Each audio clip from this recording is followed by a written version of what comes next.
Hello everyone, it's David from Automotive Press.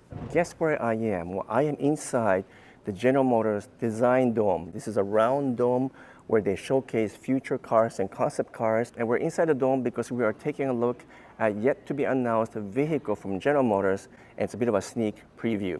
So we're very excited to be here. But for me, this has a bit of a sentimental value because 30 years ago, I used to work for General Motors as an engineer, not too far away from here in the same complex called the GM Tech Center. I was an engineer in what we call the Advanced Engineering Center, and in that group, I was doing the benchmark work where I compare a whole bunch of cars, evaluate them side by side, and compare the General Motors products to its competitors. So that's what I did as one of my engineering work. And so to be able to come back to Detroit and to be able to see the design dome and to be inside this building and to be able to walk around where I used to work is super, super nostalgic to me. But anyway, let me show you what I have behind me because it's a very interesting product, and I think this could make a huge difference in the market because of the pricing, the design, and the features it offers. So let's go. We have right here a new Buick model, which is going to be an entry level, and it's going to be priced below the Encore, but it's actually larger than the Encore GX. So it's got lots of potential because this product looks expensive, it looks great, but it's going to be priced just below $24,000 US, up to about $30,000 US, depending on which model you pick. So price is at an entry level, but if you look at it from the exterior, from the inside, it looks like something much more expensive. Not only that, I'm finding that the quality of the product to be far better than what I expected from an entry-level position car, maybe partly because this is made in Asia, specifically in Korea. You can see the K in the VIN code here, so it denotes that this is built in Korea by General Motors' Korean subsidiary called the GM Korea, and they make many of the smaller cars for General Motors now using the similar technology and production methods as Toyota and other Asian brands because they share similar system and similar thinking. So if you look at the body lines here, even though this is not the final production model, in terms of the alignment, in terms of the gap, it looks fantastic, and the paint job looks really good once again for such a entry-level car. And the panel alignment here and manufacturing quality, if I look at it over here as well, looks almost perfect. The gap is about 3 millimeter here, about 3 millimeter in the front. Same thing over here, and about 4 millimeters in the back. And the paint job and the actual panel alignment looks perfect from the front to back.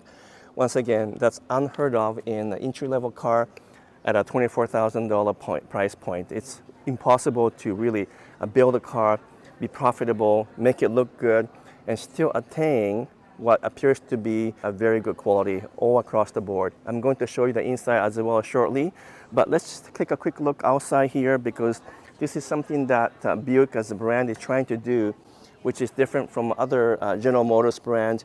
They're trying to appeal to younger buyers who may typically buy maybe an Asian brand or import, but this one has the same flair and same sort of impact as many of the European and Asian brands, but at a much lower price point. And when we drove the Encore GX today, it drove like a small premium European product. And we have not had the chance to drive this new Envista right now because this one just got introduced, but I'm sure that it will drive similarly because it's based on the same platform.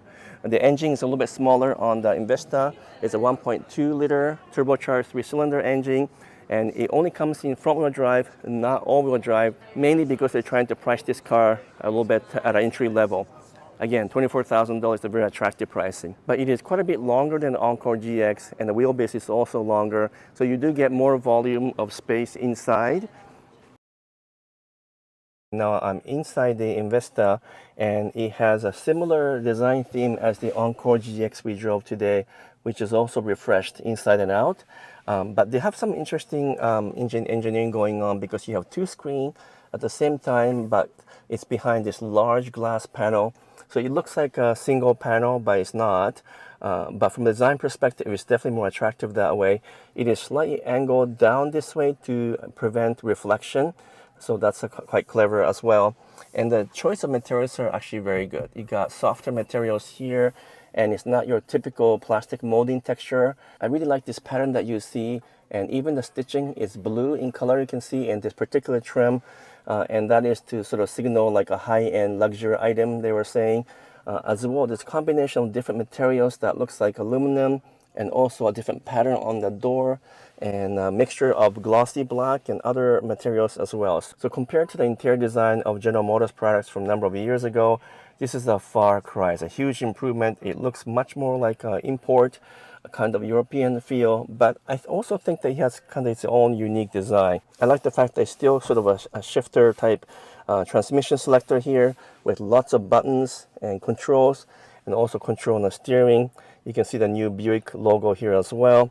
Yeah, unfortunately, you got lots of glossy black, which could be prone to scratches.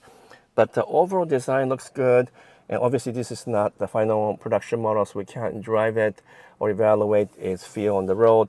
But we expect that to happen a little bit down the road. But the roominess and the comfort of this vehicle is quite impressive. More than that, I'm just quite excited that Buick as a brand is trying to resurrect itself and to create a whole new premium feel that is unique to Buick and was absent for many years. So what do I really think of the Buick Envista? Well, we have the Avenir trim level here, and I just showed you the ST model over there, and both looks very modern, extremely stylish, something that you wouldn't expect from maybe this traditional brand called a Buick, but they are in the midst of resurrection and reinventing itself, and it's very promising indeed, because if you can look at it from outside and inside, you would never believe that this is a Buick product or even a GM product. It just looks like something that's very unique. It carries a lot of design theme from the Wildcat concept car that everyone loves. And if that excitement can carry through to the Envista and also the new Encore GX, Buick has a whole new life ahead. So I'm really excited to be here in the GM Design Dome to be looking at some of these cars for the first time. And I am also very happy to report that quality of these models have improved to the point where they are equal or matching the Toyota products. So what do you think of Buick as it tried to reinvent itself? I'm really interested in your comments. Let me know. If you haven't done so, would you kindly subscribe as well? But until next video, I'm signing off for now. Thank you so much.